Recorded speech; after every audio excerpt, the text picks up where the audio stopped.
Hi, buddies. Okay. Once more with feeling because that last video was suckish. Anyway, I have this problem that every day when I go to work, I'm afraid. And the worst part is I'm afraid of someone that I know probably hasn't thought of me in probably close to a decade. And I wonder how to move past the fear. Andrew Hodges has been super sweet. Shout out, Andrew. Talking to me on Messenger about how our scars run deep and we may or may not be able to push past that fear just yet. You have to kind of work through it and hope for the best and lean on your partner, and somehow that just doesn't work for me right now. I don't want to go to work every day and be afraid that the person in the next car is gonna be him, or that the person walking down the street is gonna be him, or that I can't go to the grocery store that's right next to my school to get stuff for the kids because he's gonna be there, or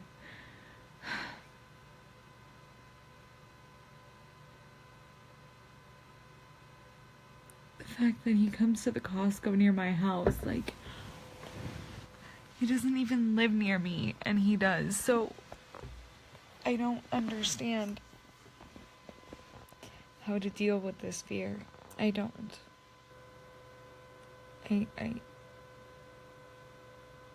don't want to be afraid every day that I go to work because he lives 4 minutes from my work.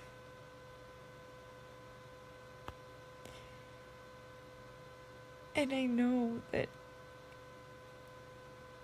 he probably, like, rationally, I know that he wouldn't hurt me right now because he just,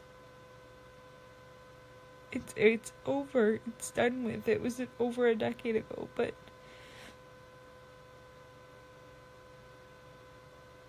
the other part of me is like, my whole body hurts every time I go to work, and I mean, that's not to say that I don't love my kids. I love my students. I love going to work. But when I'm walking into work and I'm walking out of work and when I'm walking around campus, it's definitely like my body is in pain.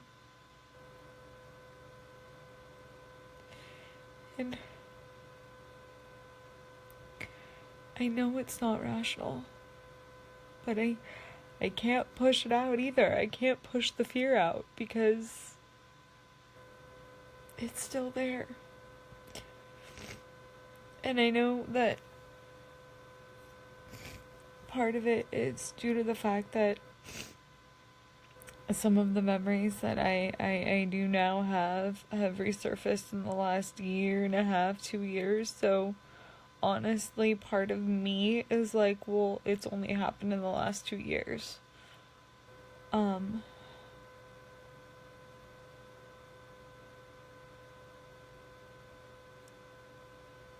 And it scares me that I'm getting sucked in, that I'm getting pulled down by the fear. And more than that, I wonder what's gonna happen the next time I get another memory. Or the next one after that. Or which one's gonna be bad enough to break me. Each time, the memories that I've recovered have gotten worse and worse and worse.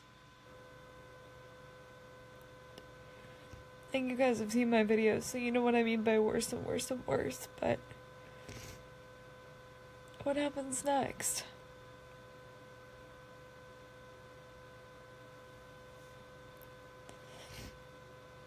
Do I just be afraid all the time? It's exhausting. I promise you, being afraid all the time is the most exhausting thing I've ever felt in my life. I don't have the energy to keep up with 12 kids and be a teacher and be a good fiance, a good wife, whatever, and everything else. And plan a wedding, which is supposed to be in 3 months. It's going to be in 3 months. We've reserved a chapel in Vegas.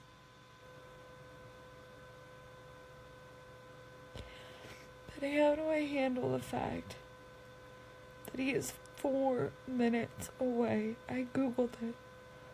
4 minutes. And that means anytime I go to lunch, anytime I go out, he could be there. And I'm moving to that area so that I can be closer to my school.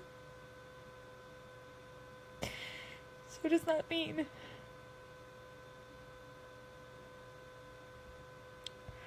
that I'm just gonna be living in this fear for the rest of my life? The scars run deep. The pain runs deep.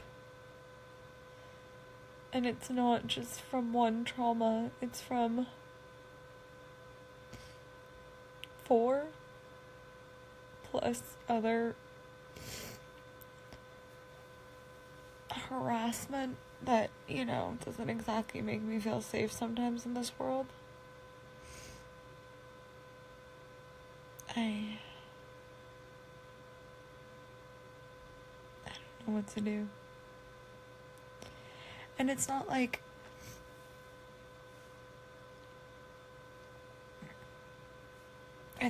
I'm gonna let it beat me.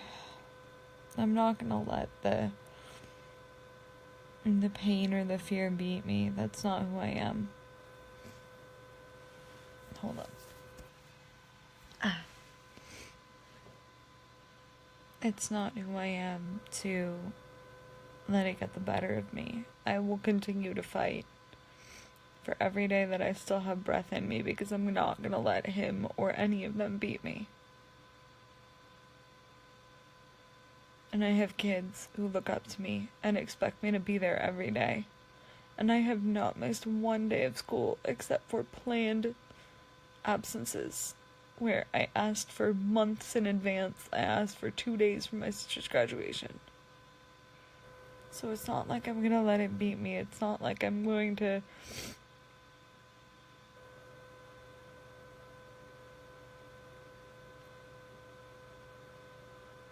let it overtake who I am, but I just wonder, how long can we live at DEFCON 1, or whatever it is?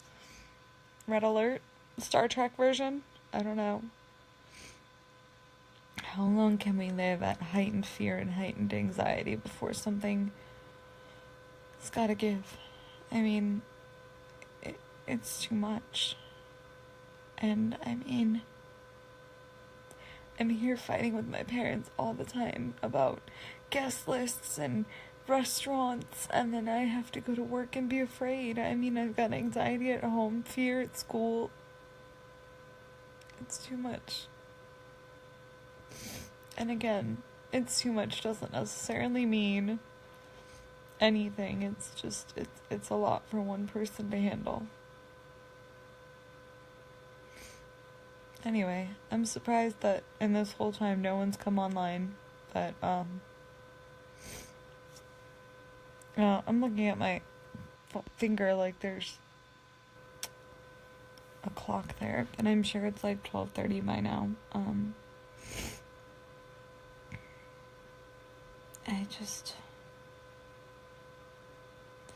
And with all this stuff on the news, and I mean that may be what is triggering this, but with all this stuff that's been on the news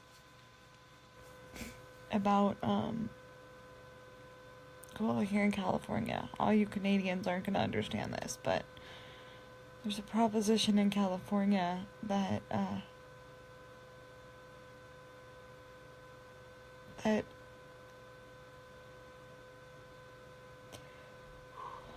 makes the the rape or sexual assault of an unconscious person, a non-violent crime, and it passed 2 years ago.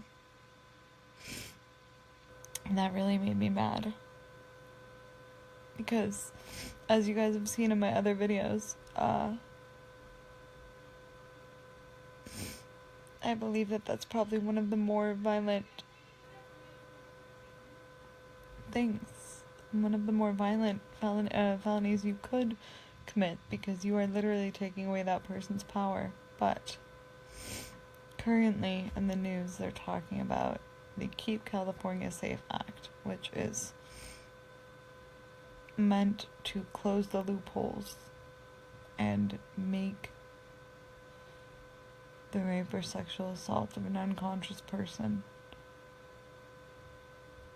a violent felony again. And I started this journey because I wanted to tell the world about what happened to me and sign a petition. And we started a petition, but we only got about 200 signatures. And I thought we weren't gonna win. But with the Me Too movement and apparently the prevalence of rape and sexual assault in California, and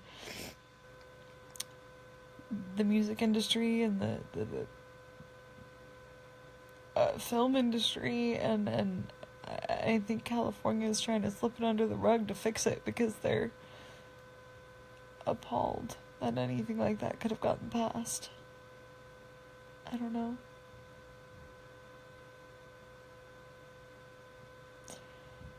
Today, I feel afraid. And, I mean, I know I've got a wonderful fiance who loves me dearly and, keeps me going every day. And I know I've got friends on here like Andrew and, Zach and Jamie. Jamie, you're awesome.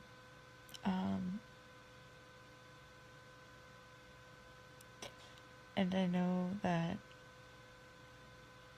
I now have a coworker who knows, and he's trying to be supportive, but it still doesn't take away the fear.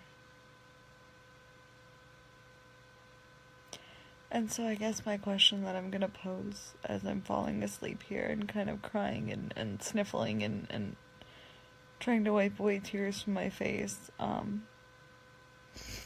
is the fear irrational? Is it irrational to be afraid of someone who's no longer a threat because the memories are just surfacing? Because to you, it's like it just happened yesterday.